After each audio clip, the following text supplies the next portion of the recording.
And okay, I think we're recording. So, for everybody that's watching this after the fact, we have brought on Ben, one of our staff members for the Facebook Side Hustle course, who did a really. I thought your video was funny. The title of your video that you did in the group last Friday. I can't remember exactly what it was, but I remember it was pretty funny. He just left his job and he is now a full-time Facebook ad agency owner. Is it an agency yet? I guess we'll talk about that. I'm sure I'd call it that. Yeah. Well, I sorry, by agency, I mean, like, have you hired people yet? But we'll get into all of that. So really, I'm just going to go through and kind of ask you what the transition was like, because for myself, the transition, I didn't do it the smart way, like what you're doing. I was an idiot and I just quit my job to start this online business thing. So it's always interesting for me because the advice I give to people is to do it the way that you're doing it. So I'm interested to see how you did it, what you did, the struggles, the cool stuff about it. So if you could just, let's just start by, how did you get into this? How did you start doing Facebook ads? Well, it's one of those things that's kind of like a long road, right? Like it's a lot of people who end up doing it sort of just find their way into it. So initially, I was in academia. Like I had an English degree. I was doing my master's in English. And it was like a 1-year program. It was like really intensive. And I had like full intentions of being a professor. And then, because I really liked it and I love literature still, and it's great stuff. But throughout the year, like professors would kind of like hint at you that you're basically screwed when you get out of grad school, that like you're not going to find a job, or like if you do find a job, even as a professor, like in a PhD program, which is like 4 years more of school, with like very little money coming in. And like, I'm married at this point, like we don't have a lot. And like, you face that prospect of like, do I commit fully to this or do I try to find something else? And then, so we made the decision to just bail on it. And I even had like my mentor who was like supervising my thesis and everything. He's like, I think you do great work. I would love to see you in a PhD program here. He's like, but I cannot fault you for wanting to make this change, because like, it's fair. Like they had a teaching position open up there and they had like 50 applicants and they were all from like Oxford and Cambridge and like the top schools in the world.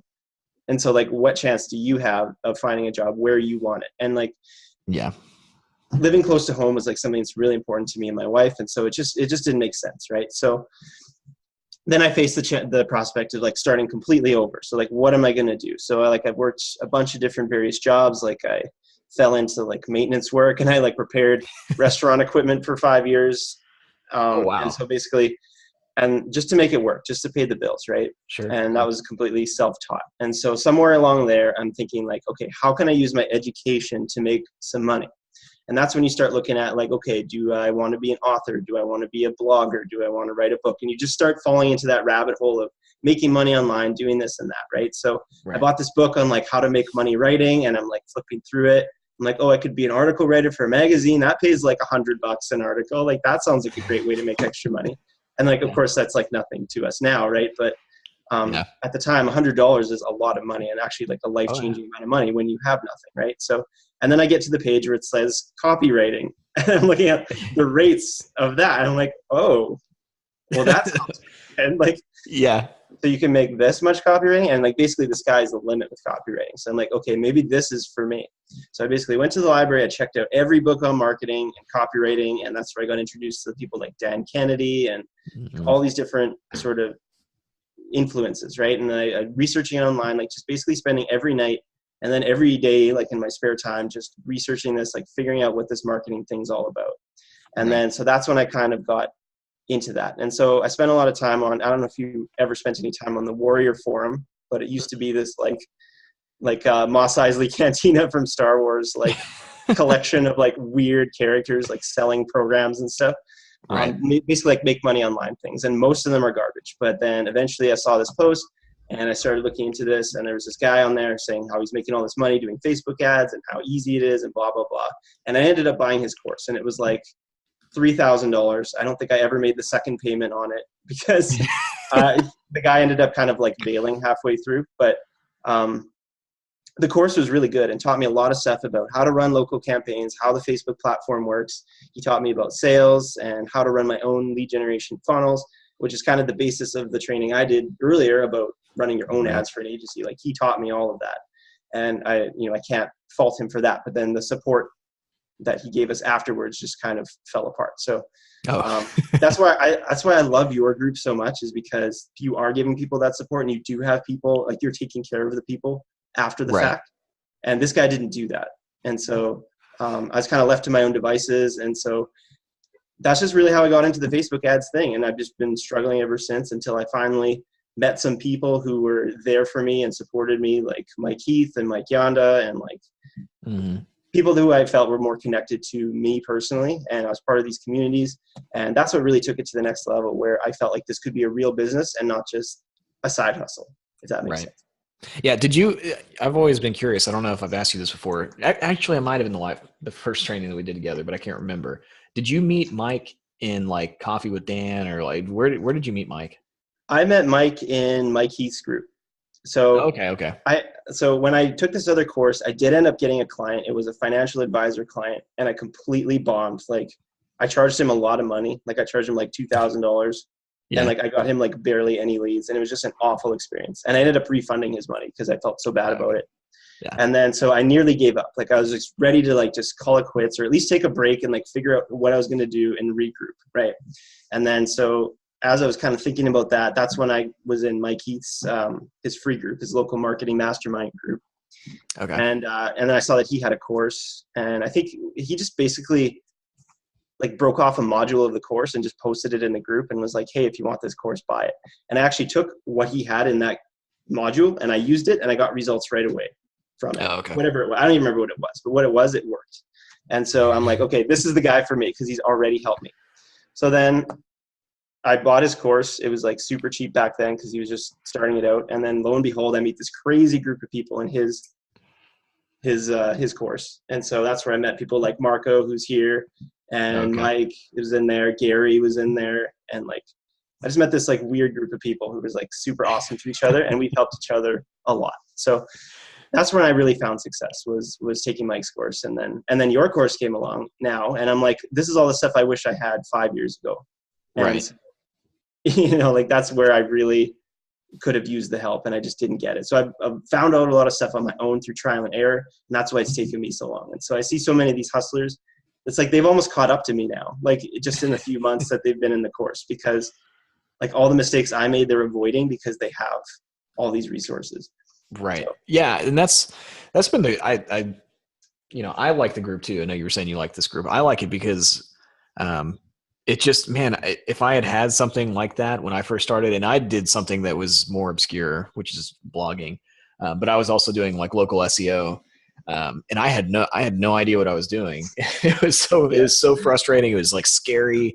So that is cool, and I'm glad that you're able to be in the group, and we have a lot of people. And it's also been really cool because I didn't know Mike's circle at all when we kind of got back together, and then we decided to do the course and all of that. Like, so now I've been like immersed in this weird world that Mike is in with all those people from that basically hang out in this group, and they're all really cool and helpful. So it's been interesting for me to like go from the blogging world in my own kind of entrepreneurial circles into this thing that you guys do, which I thought was so strange in the beginning. I was like, these guys are weird, man. Like, like all of them were like Chief Crazy Horse over here. I'm guessing that's Mike. I imagine it is, but yeah, like, Yeah, there he and is. there's so many like internet marketing groups that are just garbage, right? And like, Yeah. I spent too much time in those places until I started to like believe the bullshit that people were saying in there. And so like, anyone who's in this group, like, go to those places to get clients or like post content or whatever, do the group value method there, but don't take advice from those people, because they don't know what they're doing, and they often just drag people down. Like, every time there's an algorithm change, they're like, the sky's falling, Facebook's over. And like, I started to believe that stuff after a while. So I found that like paid masterminds were really the way to go for getting Right. actual real good advice from people who care. And so, Yeah. Well, and that's the other thing. I think the people that care part of it, I think, is huge, because I know I feel that way. I want to help people. Mike's been really cool. He wants to help people. I know you want to help people, and everybody we've brought in so far has been like legitimately wants to see other people succeed, because this is something they can do. But I want to go more into, you started picking up clients, like you started having some success with this. we talked about this before we came on the recording. I think this is huge.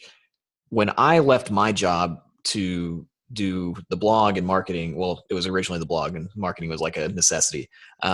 My the conversation with my wife was basically like, "Hey, I want to do this," and then she was like, "Okay, cool, we'll make it work." And then I left my job, and that was it. You had a way different experience with that, and I think yours is probably one that a lot of people would go through, but it's not talked about as much. So, can you kind of go through what that was like transitioning or wanting to transition with your family?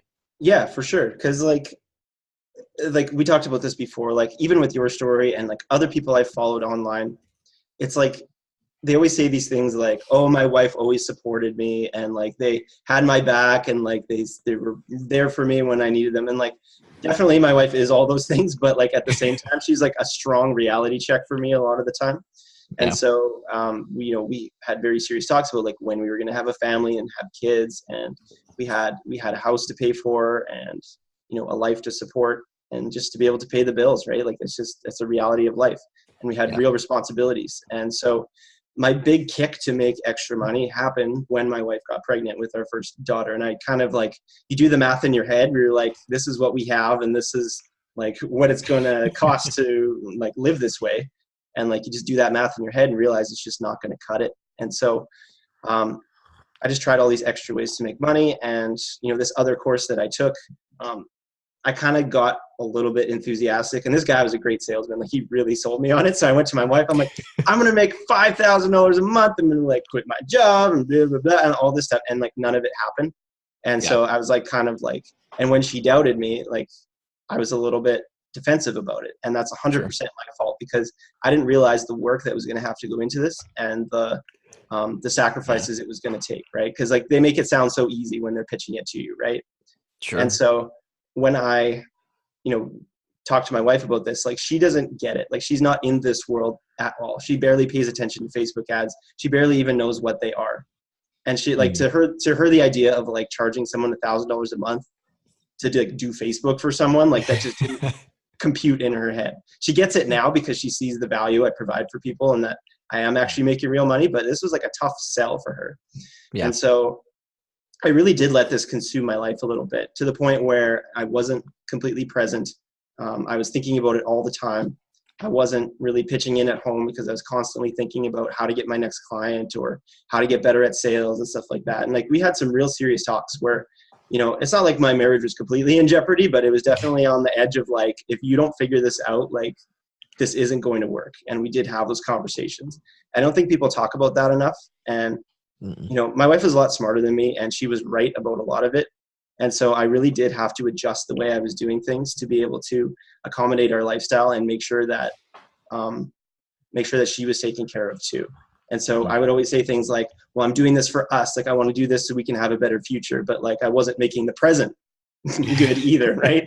And so it really kind of took a while to find my footing where I was able to get efficient at what I was doing and have a system working where I could be able to bring in clients, do my sales calls, like do the research and do the work, but also still balance the family life and all that stuff too. And then once the actual money started coming in, that's when she really started to turn around. And so, Okay. Well, yeah, it was just that kind of like, helps. it's kind of just like planting the seed, right? Like at a certain point I decided like, okay, this is something that I think I could leave my job for. And so at first it was completely like off the table. Like for her, it was like, you're always going to have a job because that's just the way it is. And that just comes from her upbringing. Like she comes from a very like, take the safe path. Yeah. Like don't take risks. Don't try anything new. Like that's just her upbringing. And so my background is like, my parents were like, do whatever you want. Like you'll find your way. Like we'll support you in whatever. And so you kind of need the balance between the two. You can't really go to one extreme or the other. I feel like there's kind of like a middle Mhm. path that you can walk. And I feel like that's what I did. And so to be able to sell her on that, I had to like prove to her that this was viable, that it was stable, that I was going to keep doing this like longer Right. term, and that it wasn't the only business I was going to start. Because like really Facebook ads are great, but it's just the doorway to open up to everything else. So now Yeah. that I'm not at my job anymore, I have the time now to think about what's the next thing going to be. Like what's my next thing going to be that I'm going to be able to have a stable source of income from, so that potentially I could have 5 sources of income that are all bringing me decent money. Yeah. That's just kind of the way I am. I like to like hedge my bets, right? So, Oh, I'm the same way. Yeah. It's funny. I feel like online entrepreneurs are unique in that, well, maybe not totally unique in that way, but I have a lot of friends that are older that are entrepreneurs and they've had like one business for 30 years or 20 years, whatever. Like one of my mentors he owns a swimming pool company. He's like 63 now, but he's had a swimming pool company since he was 30, where I feel like online entrepreneurs, it's like you do one thing. Like for me, I've got the digital marketing stuff. I've got Millennial Money Man, Laptop Empires. I'm already trying to think of other stuff. Mike and I have 50 projects that we're going to do. So it's interesting how you diversify. And I think a lot of people that aren't in this world, they don't understand that it's like, it's not just Facebook ads. Like you're going to have something else that you do. And then you can also build an audience if you want and all those different things. Like, did your wife know anything about any of that? Or like, does she understand that when you tell her? Cause my wife, she's just kind of like, she probably doesn't understand that very much either. Cause she's not in this every day. yeah. Well, I mean, see, the thing is like my wife is like very practical and also very like down to earth in terms of like, okay, let's like actually run our household. So anytime I like try to explain it to her, she's just like, I got a grocery list to write, like, or I need to get clothes for the kids. Like, I'm like, oh yeah, the kids need clothes. That's right. So, yeah. I mean, like, it's not like I haven't tried. It's not, she doesn't understand it. It's just like, okay, Ben's over there doing she's got thing. She's got like got the legit stuff to worry about. And you're like, oh, I'm going to start 7 businesses. Yeah, exactly. So my head's always kind of in the clouds and hers is always down to earth. And I feel like we kind of balance each other out that way. Yeah. But kind of what I was saying before is like, I had to plant the seed, right? So like, I'm like, okay, I want this to be my thing. So I've kind of like, I don't want to sound manipulative, but it was just like, it's kind of a sales thing, right? You just get someone warmed up to the idea, right? So it's like, right. I'm like, oh man, I have so many calls this week.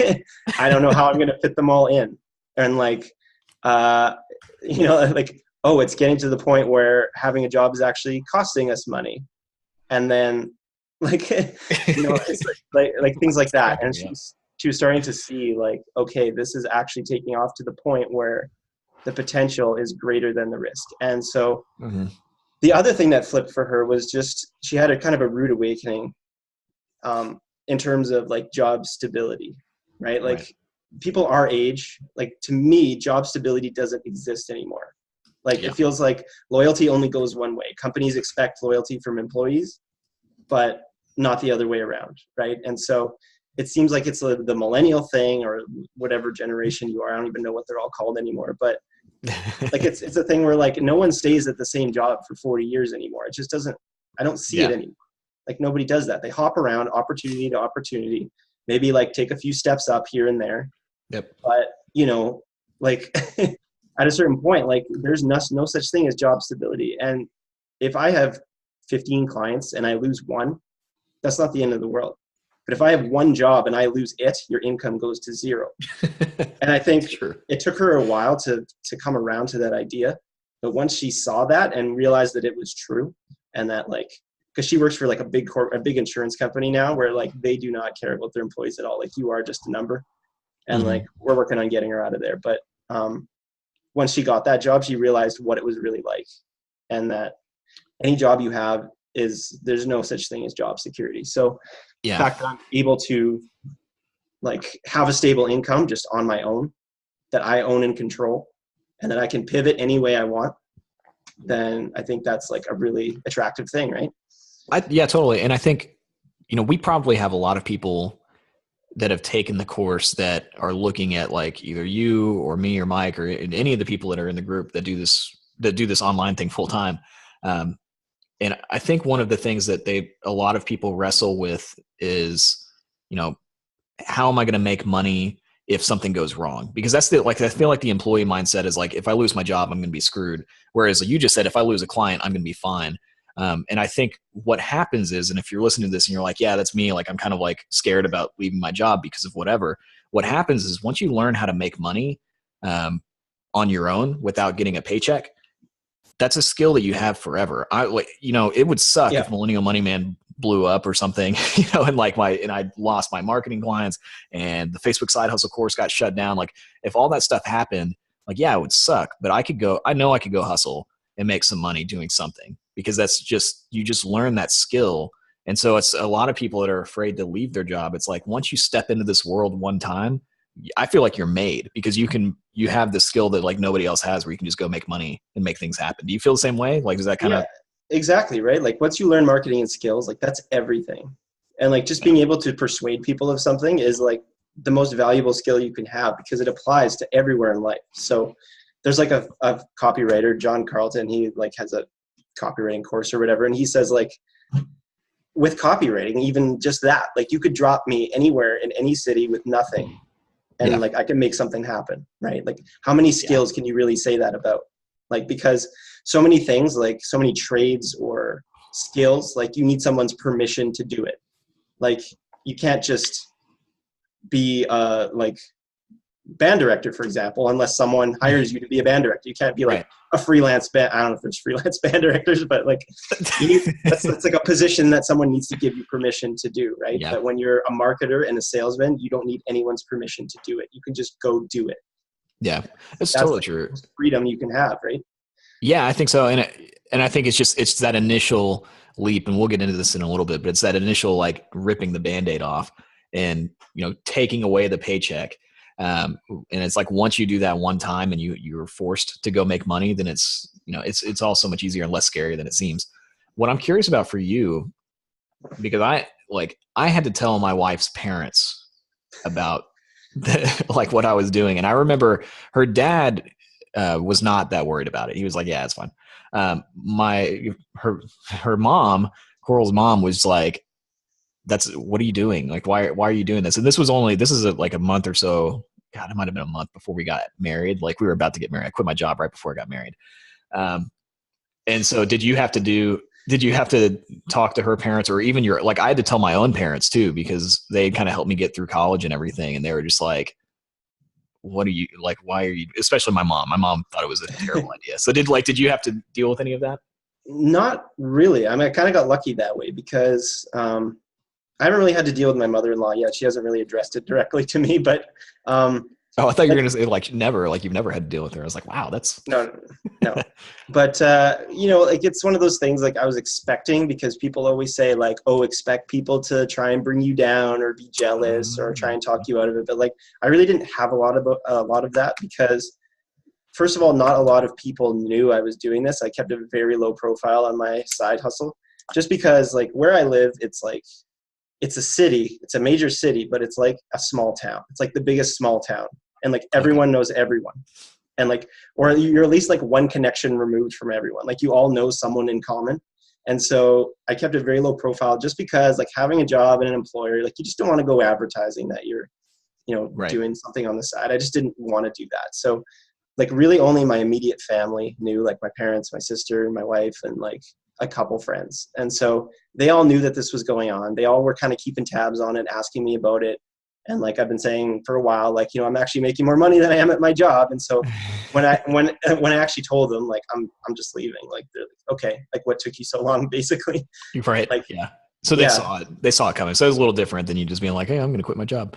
Yeah, it wasn't out of the blue. And then like my coworkers at work, like no one could really fault me. Like I worked in an office with like a few other people, and I was in a room where there was like no sunlight and like gray walls. Like there's no windows, and it was like horrible, right? It was a good job, but it was just like soul sucking in that way. And so when I told people, they're like, oh, so you're going to spend more time with your kids and like work on the deck, like in the sun. I'm like, yeah, I am. Like, and they're like, great, good for you. Congratulations. Like, cause they all knew that I could do it. So I didn't really face a lot of that. Canadians are so nice. Mostly. I mean, I haven't talked to my sister-in-law about it yet, but my wife's sister, because there's some issues there. But everyone's been pretty cool so far, actually. Yeah. So I'm curious about. I wrote this down as you were talking. So how a lot of people. I mean, there might be people right here. We talked about it before we came on that are at work right now watching this live training. What were some of the things like? How did you run this thing in addition to having a full-time job? What did that look like for you? Well, for starters, let me preface this by saying this won't apply to all jobs. You can't always get away with this. But in my previous job, when I started this, and the job I had just now, there was a couple different positions. I had a lot of kind of freedom to do my own thing at the job. And so there weren't a lot of people looking over my shoulder as long as the work was getting done. And it was done to a good standard. And so I always made sure I maintained that. And I kind of like created little like mini productivity systems and like templated out a lot of my job so that a lot of it was just very easy to implement. And then so they wouldn't really even know how long it would take me to do anything, right? Like, so I kind of had like some time at work to kind of squeeze things in. Like I'd write some copy, or I'd, you know, like, just like write out emails and stuff, like just like a little bit here and there, right? So that definitely helped. So if you have a job where you need to be on all the time, like you're a nurse or something where you're taking care of people, you can't be like on your phone, like prospecting or something, right? Like I totally get it. So I'm kind of lucky that way. But I really just did whatever I had to do to make it work, because I'm a big believer in like short-term pain for long-term gain.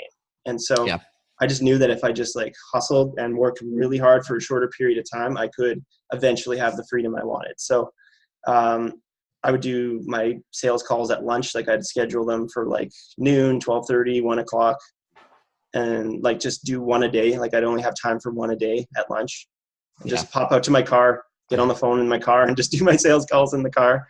And then like just whatever you had to do, right? And it got to the point where I knew my script well enough that I could do it while I was driving. So I would do it from like 7:30 to 8 in the morning when I was driving to work. I'd schedule a call, like usually someone from the UK, because it's the afternoon there, and they were able to do calls. So I would do like a UK call at 7:30, then a call at lunch, and then a call on my way home at 4:30.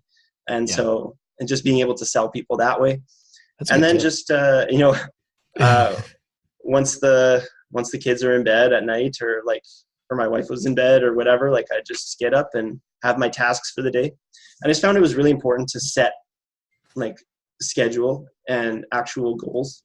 Yeah. And so like by the end of this week, I'm going to accomplish X. And then you break it down by day, what you're going to accomplish each day, so that you're never, ever wasting time deciding what you should be doing.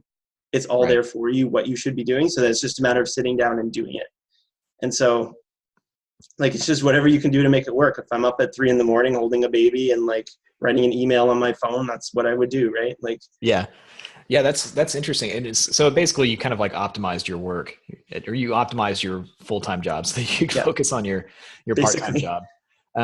I wrote down that do calls with people in the UK in the morning. That's a great tip. Like that's a really cool tip for the car ride home. I think that's I'll have to make sure we mention that in the group somewhere. So the other question I was going to ask, hold on one second. Other question I was going to ask is, with your family, you know, did you just have to stay up later? I mean, how did that work? Yeah, basically, like I would just be up for an hour or two after they all went to bed, just working on stuff, whether it's optimizing my own ads or writing out an email or working on my clients' campaigns. Like, yeah, I would just stay up later basically. And so a lot of times, like I would get super angry at people, like entrepreneur, like coaches and whatever, who would post things like, well, if you want to make this work, you just get up an hour earlier every day. Well, like anyone with a 1-year-old will tell you that if you get up an hour earlier, that 1-year-old's going to be up an hour earlier too. And so like, that just doesn't work. Like you can't, there's only so many hours in the day. So it's just a matter of making the most of the hours you do have, and then maybe squeezing in an extra couple at the end. So I was super tired, and like burnout is a real thing. And so every once in a while, you just have to take a step back, realize that if I'm going to do this slowly but surely, then there are going to be times where I just have to take a break, accept that I'm not going to do this overnight, that I am working towards something and I am making progress. It just doesn't have to be right now. So I kind of took the long approach. So as you were getting ready to leave your job, because for me, when I was doing that, it was a really interesting process. I had never, when you tell your bosses and everything that you're going to leave your job for like something that you've been doing on the side or whatever, like I found that was really awkward and uncomfortable. And I have a feeling that a lot of people would be afraid of doing that. How was your experience? Like you said it was easy with the coworkers, but what did it look like with your management and the people that were above you? Yeah, it was not too bad. Like I was definitely not looking forward to it, but I had a really cool boss, and he was like super smart, and like I think it was good because he was also frustrated with some things at the company as well. And so like when I came to him, he was like super understanding of it. And I think he kind of always knew in the back of his mind that I was maybe a little bit overqualified for the position I was in. So he had no idea I was doing a side hustle. Like he's relatively new to the company. And I just said like, hey, I started this thing a few years ago. It's just started out as a side hustle, but recently it's just blown up. I kind of made it sound like it was an accident, like it wasn't by design, but like I sort of like kind of massaged it that way. Like, oops, I accidentally have a ton of clients and a lot of money now, but like really I've been planning this for a long time. But Yeah. I just said like, I feel like I have to move on because the opportunity's there and I can really change my lifestyle and get some sunlight, some vitamin D in me. Were there any, so this is a big difference between America and Canada. Like one of the things that we have to really worry about here is like health insurance. Yeah. Because I've obviously left my job. My wife she just left her job last month. And so now we're trying to figure out how we're going to do the whole health insurance thing. Obviously that's different in Canada, but are there things that somebody mentioned insurance? Oh, that was, sorry, that was somebody else. Are there things that you had to worry about in leaving as far as like expenses or things that you had to like kind of like maybe job benefits, things like that? Because that, I mean, I didn't have a retirement system. Did you guys have something you were paying into and like you've had to kind of rethink that now? Well, we did. I did have that at my job. I was eligible for it, but I actually never ended up signing up for it because I knew that I was going to be leaving soon. So I just never ended up even enrolling in that program. But Right. in terms of insurance, like, yeah, it is definitely different here. So like there were some like minor expenses that I'm going to have to like figure out, right? Like I had a company phone, so now I had to like get my own cell phone, which isn't a huge deal, right? Like Right. whatever. Yeah. But when it comes to like health insurance, that definitely is a risk. And that's something that we thought about before I left my job. But right now, I'm like, my wife has benefits for our family. It's not even a problem. Yeah. So like the way it works in Canada, I have no idea what it's like in the States, but if you both have insurance, you can like pair them together and like basically just not like pay anything for anything more or less. But like if one leaves, then you're just stuck with one and they pay like a portion of your expenses. So in Canada, like we go to the doctor for free. Like you don't have to pay to go to the doctor. You just make an appointment, go. There's no charge.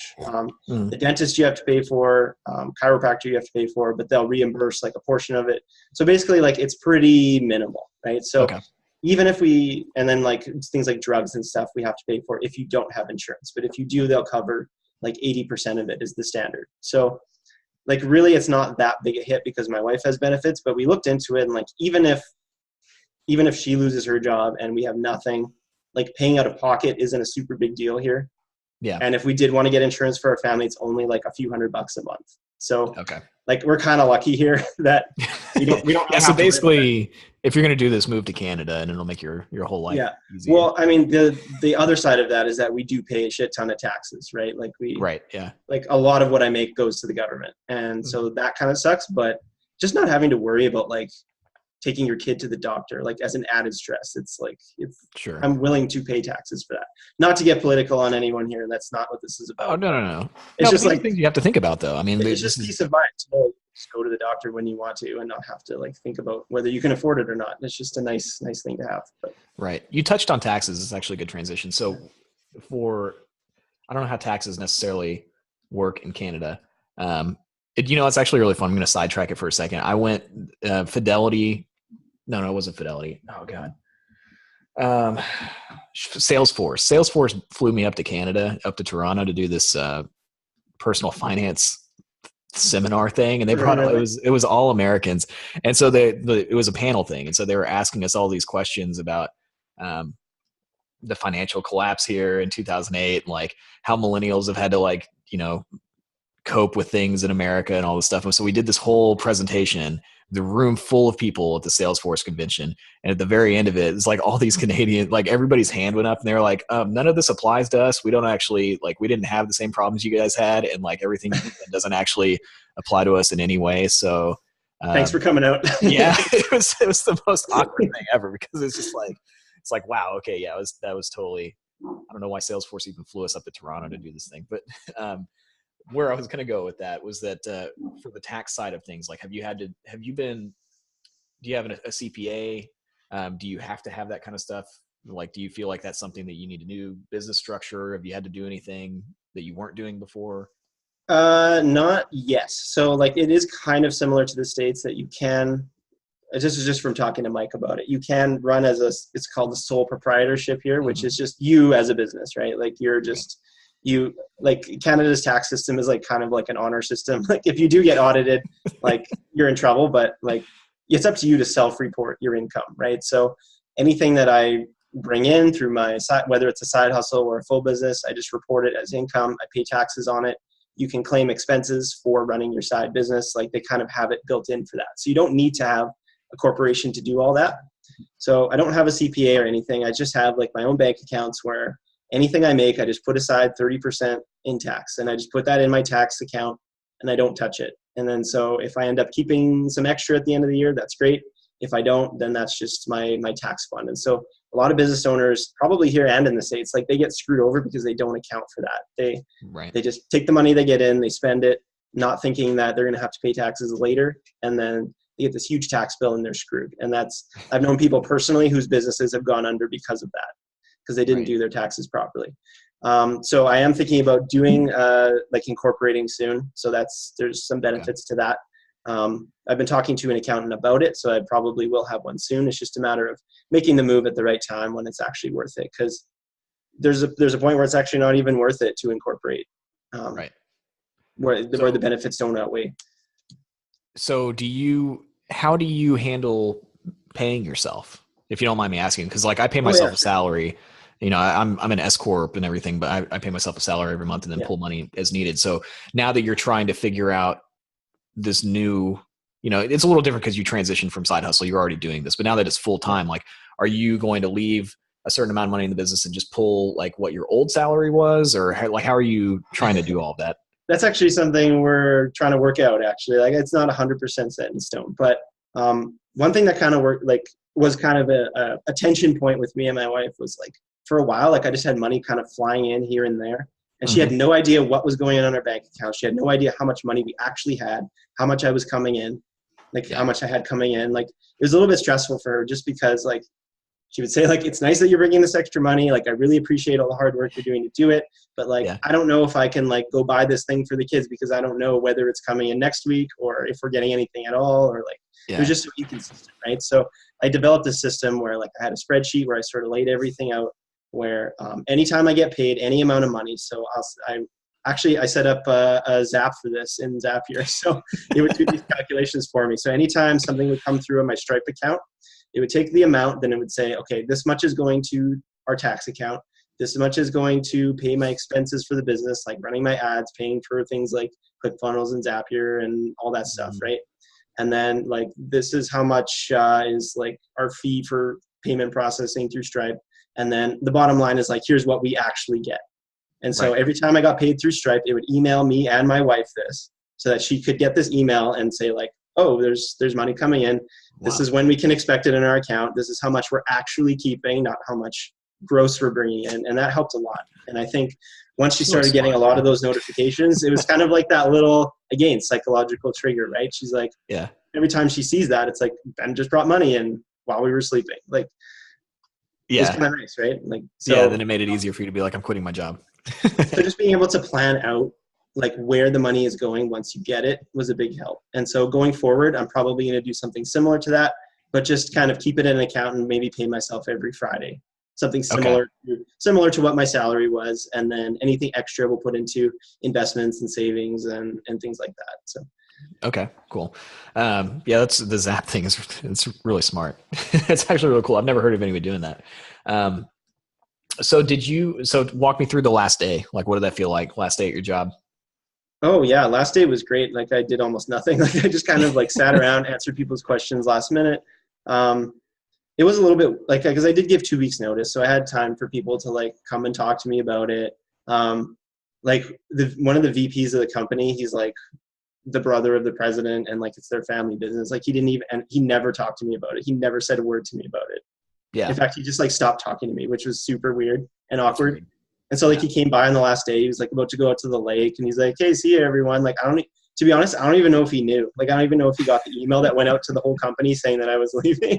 Like he was out of town. He may not have even seen it. So I kind of laughed to myself thinking like he might've shown up on Monday, and then like, where's Ben? Like, oh, he left. What? Yeah. So the last day was like pretty cool. Like everyone was like pretty chill about it. I Yeah. feel like everyone sort of knew that I was meant for something better because That's I was just, interesting.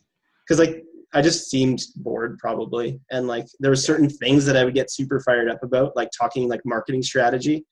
And then they come back and be like, oh, the president of the company doesn't like it. We're not going to do that. I'm like, well, okay, like see you guys. Like, so everyone was actually really cool about it. Like they're all adults. Like it was a great workplace. It was a good job and a great workplace, which actually made me feel kind of guilty because like I didn't hate it.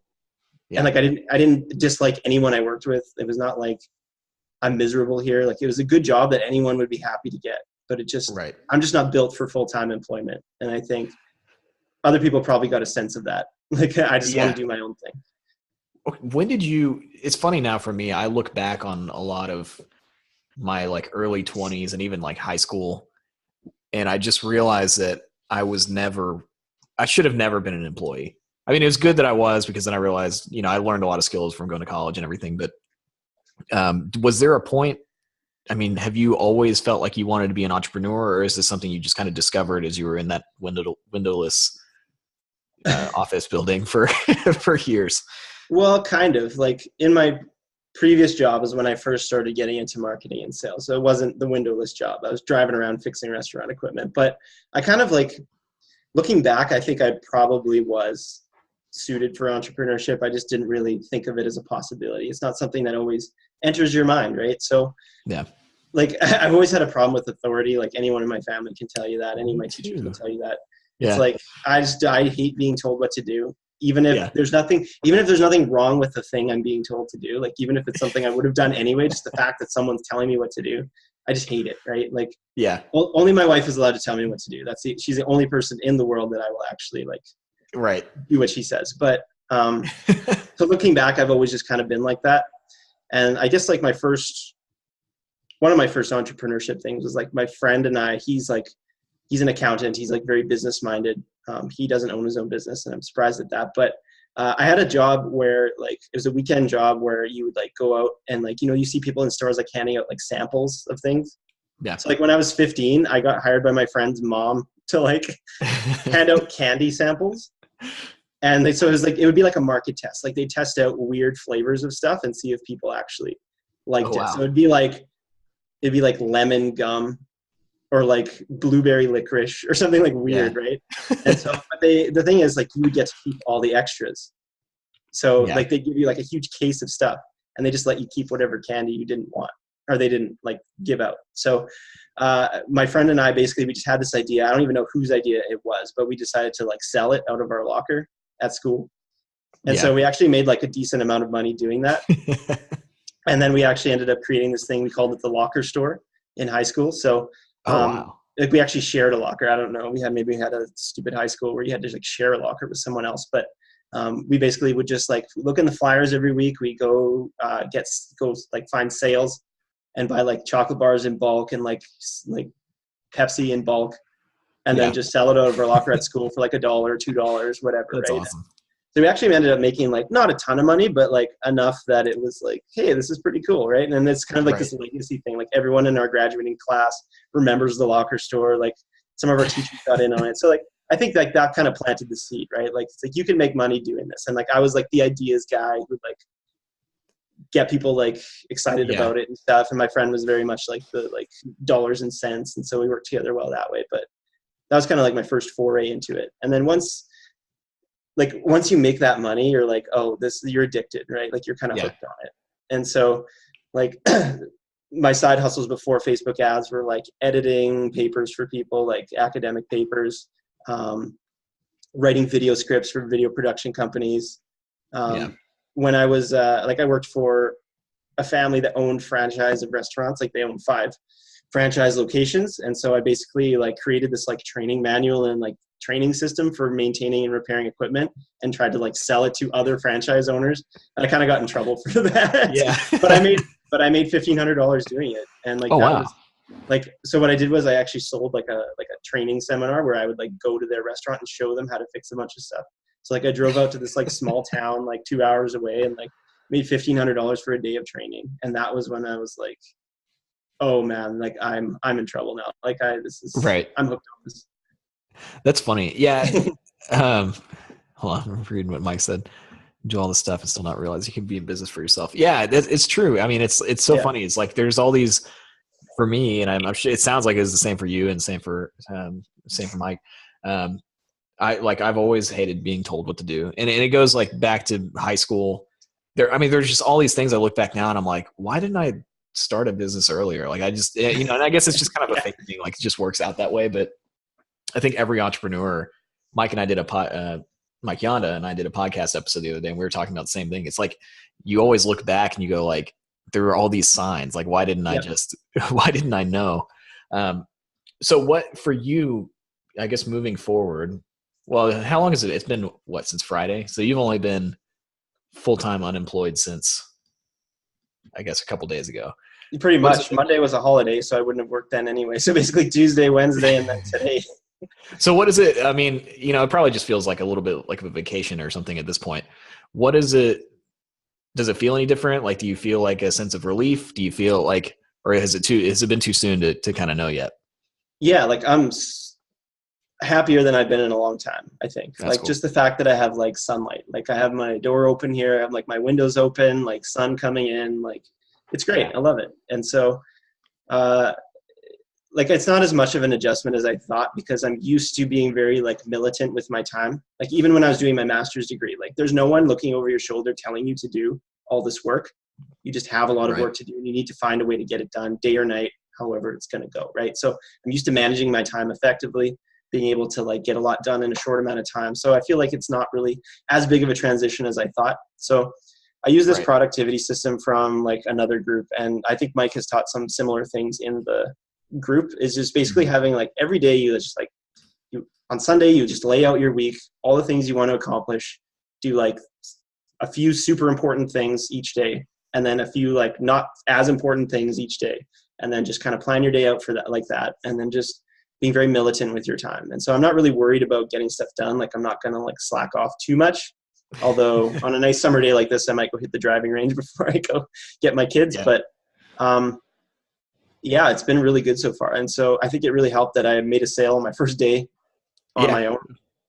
So I was like, oh, okay, this is the same as I was doing. I just have more time to do it. Like, yeah, I think you'll enjoy it.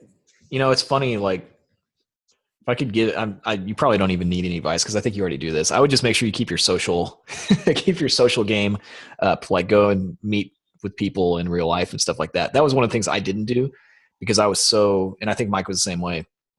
I was so obsessed with growing my business and I was so obsessed with I was like laser focused in on growing Millennial Money Man and making money. Like I got to the point where, I'd realize like I'd go like days without like hanging out with real people. So and that's not healthy.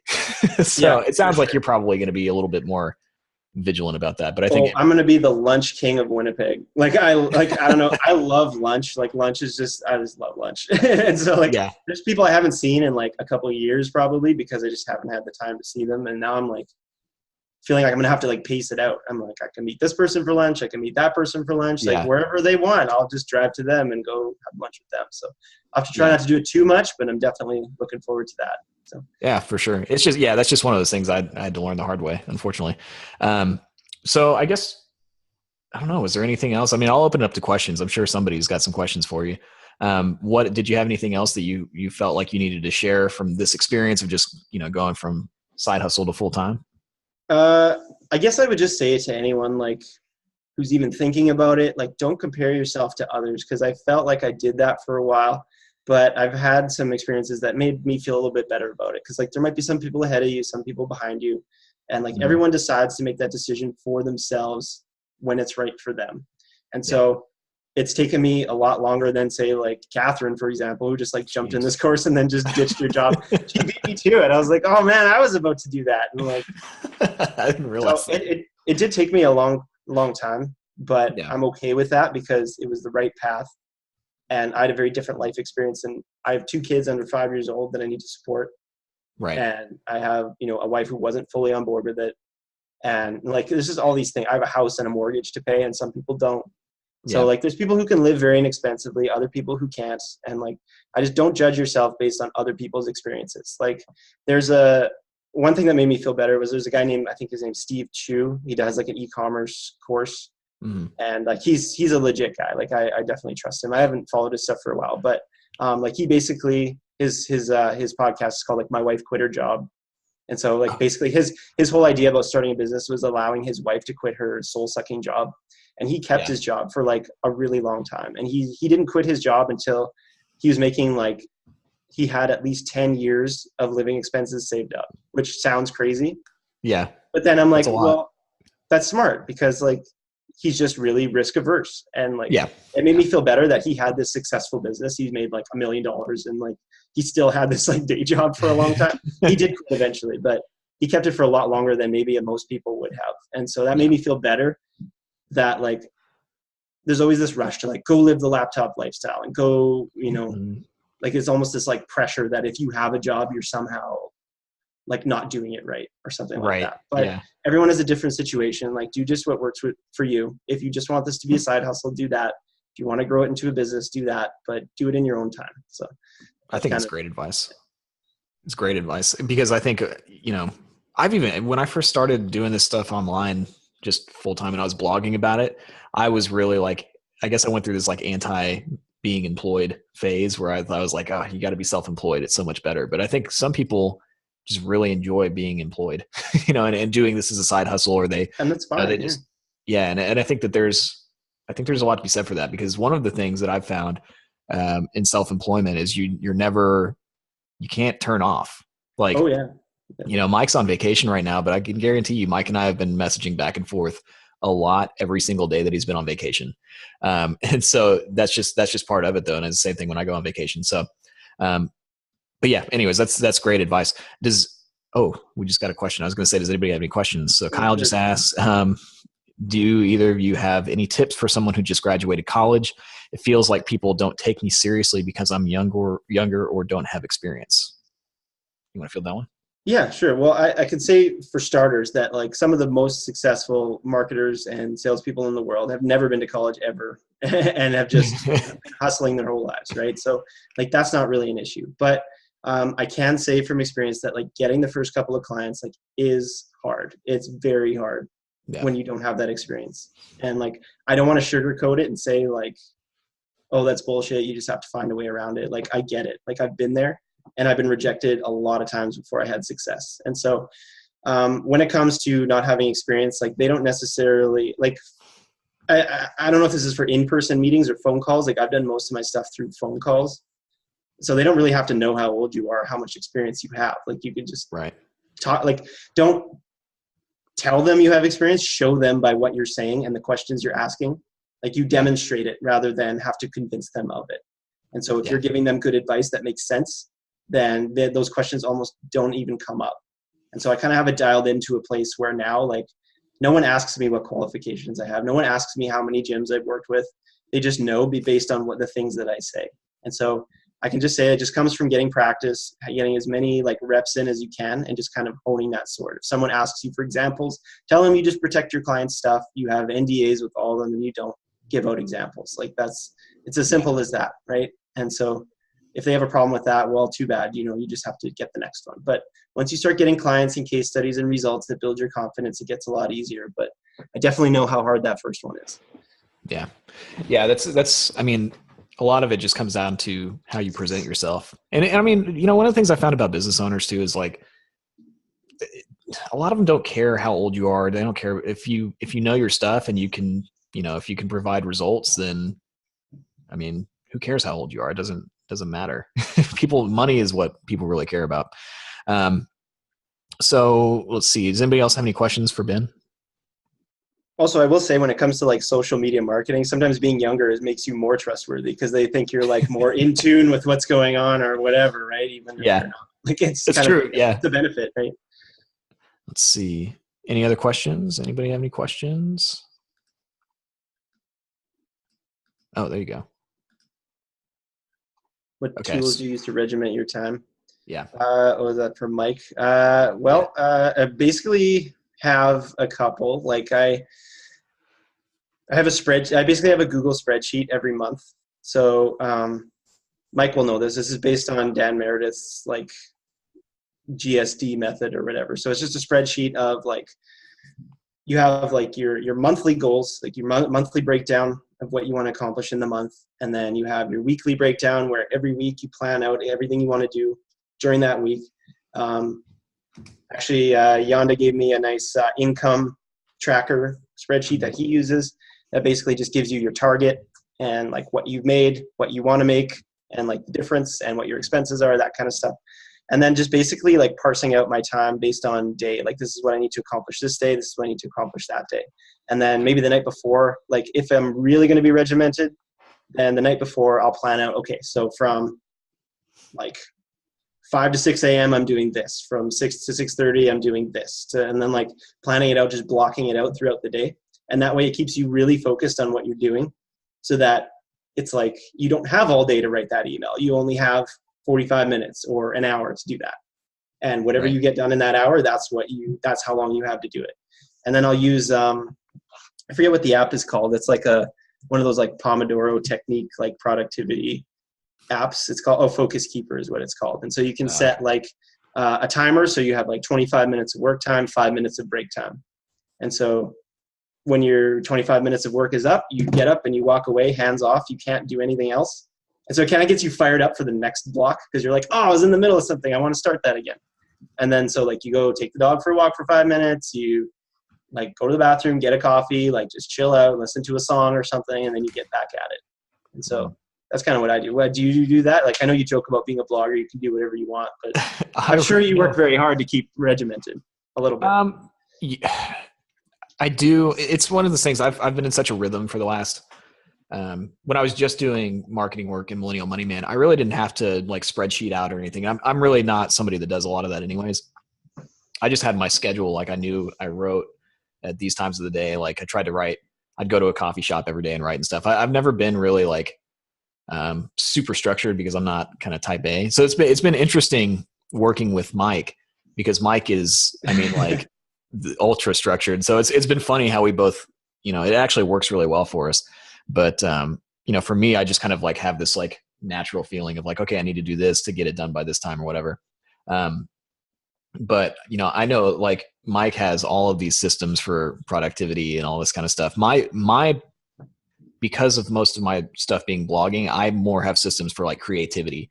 So like how to get myself in the right mindset to like be able to produce content or, come up with new ideas and stuff like that. But that's more just ways that I write things. I structure it in a certain way so that like I structure the outline first and the ideas start flowing, things like that. But it's not quite the same. I think just having a goal takes care of a lot of that. Yeah. Like if you're just like kind of cruising along, doing your thing with no real clear goal of where you want to get to next, then I can see how that would be really hard. But like working in a job, knowing that I want to get out of that job and knowing that I want to grow this business, and I had like a certain number that I needed to hit before it was a possibility. Like that just focuses you so much more, because at the end of every day, you're like, that's another day I'll never get back. You know what I mean? Like you'll never get that day back. And so like, can I make that tomorrow better by working harder today? Then I'm going to do that. Right. So that's what keeps me focused. And just knowing that like my kids are depending on me and that I have something that I'm working towards. So now I'm on to my next goal. I've hit one goal. Now I have another one. Right. And I think that takes care of a lot of that productivity stuff. Do you think, this is kind of a random question, but kind of related. Do you think your kids are going to be entrepreneurs? Do you want them to be? Yeah, I don't know if they will be. I think I would like them to be, even if it is just a side hustle thing. Because like, who knows where the job market is going in the next 20, 30 years. Like, I don't see it getting a lot better. I don't know. Like, I kind of see this swing back towards like almost like they call it like the cottage industry, where like you had like you plied a trade, right? Like back in, I don't know, Renaissance times or whatever, right? Like this is like our current corporate structure is like a really like industrial revolution type of thing, right? Where like you go to the factory and make your widgets and then go home, right? Like, whereas, before, and now I'm back to being a professor again. Whereas before, like you were like the town blacksmith and people came to you and that was your trade. You were part of the blacksmith's guild and that was kind of your like structure. And then you just plied your trade, right? You hung your sign. And I almost see it kind of going back that way. Because like, I agree with that. Who really stays in a job for a long period of time? Like, we're all freelancers in some degree, right? Like you work here for a few years, you work there for a few years. Like, we're all just freelancers selling our time for little bits at a time. And so I'd be happy if my kids were entrepreneurs, because I want them to have those skills that they can be able to do anything they want. And I didn't see that until I was much older. One kid, I don't know. Actually, I know I could see them doing it. They're both very smart, but yeah. Are you going to, this is something, I don't have kids yet, but I'm assuming we will in the next couple of years. Are you going to actively push your kids towards college and higher education, or are you going to be more just like, do whatever you want as long as you work hard? Or, you know what I mean? Like that's a tough one. Yeah, that's a really tough one. I don't know for sure. And I still wrestle with that, because I'm not one of those people who like shits all over university and college, like as if it's worthless, right? Because I did learn a lot of valuable skills there. Like I learned how to work independently. I learned how to think critically. Yeah. Like I took a lot of like logic and philosophy courses. I learned how to write, and like, and anyone who says that like arts degrees are bullshit doesn't know what they're talking about, because like my professors were like so hard asses. Like you needed to have like airtight, logical, like arguments. You need to be able to structure your thoughts, be able to convince something. Like it really is kind of like copywriting. Like you have to convince someone of an argument. Like if you think like, oh, this novel I think is a comment on this in society, like you have to make a case for it and really like convince someone of that. And so using strong evidence. And so I learned a lot of skills there. So I don't think I would really like discourage my kids from that experience, but I would just want them to have realistic expectations about it as job training, because it is definitely not in a lot of ways for that type of degree. If they're going into trade or want to like a certain professional school, like if they want to be a nurse or something, like you can't just wing that, right? You do need the education. But like I don't know, it'd be something like I think we would just assess, like depending on what they want to do or where they're at in life. But I don't think I would necessarily force them into it like a lot of people do. And it's a lot less expensive here than it is in the States. So it's not like I had that's a common theme. It's not like I had like 6 figures in student debt. Like we were able to pay our tuition just from having like a part-time job, more or less. Like we went to a pretty cheap university here in Winnipeg, but I didn't go to like one of the top schools or anything. So. Right.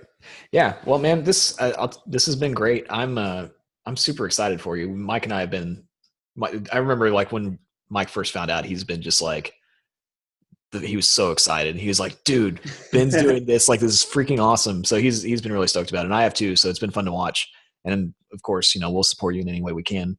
Somebody just asked a question. What's the natural evolution of this choice in your opinion? Building an agency, switching to other kinds of marketing techniques, tools, building something like Bobby and Mike are doing? Okay. So like, what am I doing next? Is that what he's asking, or like? Yeah, I don't know. Yeah. Enrico, Can you clarify that a little bit? Because I don't quite, I'm assuming he's probably typing. I'm not quite sure. Like, what's the natural evolution of not going to college? I think everybody should build an audience, actually. No. Well, I think you said yes to what am I doing next? So. Oh, okay. What are you doing next? Well, okay. Yeah. So he said, yeah. So sorry, we were a little slow there, but so the agency is not where I want it to be yet. Like it's not at the point where I'm like, okay, it's good, I'm going to go do something else. But one thing I discussed with my wife, and she agreed with me, that I would spend like 10% of my time working on some other crazy idea. Like, so this will be my main job. Like I'm building this agency, like this is my business. I'm in the process of hiring a VA right now, actually. So I should have someone working for me next week. And so I want to be able to get to an even higher level than I'm at right now, where I'm happy with it.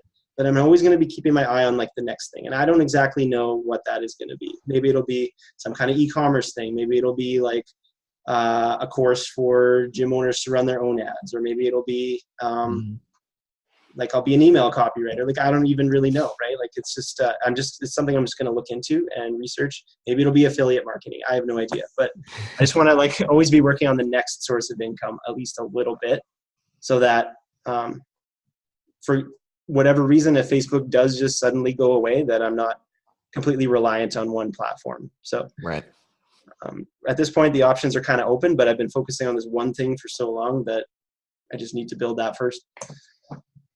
Yeah, you could always become a blogger. Or even just expand into other niches, right? Like right now or niches, let's say that. Yeah, like I think I'm not stuck with gyms. Like I can work with anyone. I can work with Yeah. bloggers, or I've taken on some other different weird clients, and maybe I can do pivot that way. Like who knows, right? Oh, yeah, you totally could. Well, does anybody else have any other questions? Congrats. Cool. Yes. Great. Thanks, Mike. Congrats, man. You're gonna enjoy it. It's fun. You can do weird stuff like Mike does. Have you been watching his like avatar change up here to Yoda? And last week it was just a picture. It was just his car. It's always fascinating watching his stuff. Yeah, he spends his time in interesting ways. But yeah, man. Anyways, thanks so much for doing this. I think this is going to be really helpful. I think we'll have a lot of people in the next couple of months that'll be, you know, I think starting to think about this. So I'll make sure that I'll just send them your video. Be like, do what Ben did. Don't do what I did because I'm an idiot. Definitely. If anyone has any questions or is going through a tough time trying to figure it all out, like hit me up. I'm happy to talk with you about it. And yeah, I hope it helps. Cool. All right, man. Well, thanks. Later. Bye, All right, everybody. I'm gonna go pick up my kids. Go play some. Oh, weren't you going to play some golf first or something? Weren't you going to? Yeah, I don't know if I have time. Maybe We I'll ran out of time. We went over. swing by the golf course. All right. See you guys later. Okay. Thanks, man. Thanks. Bye.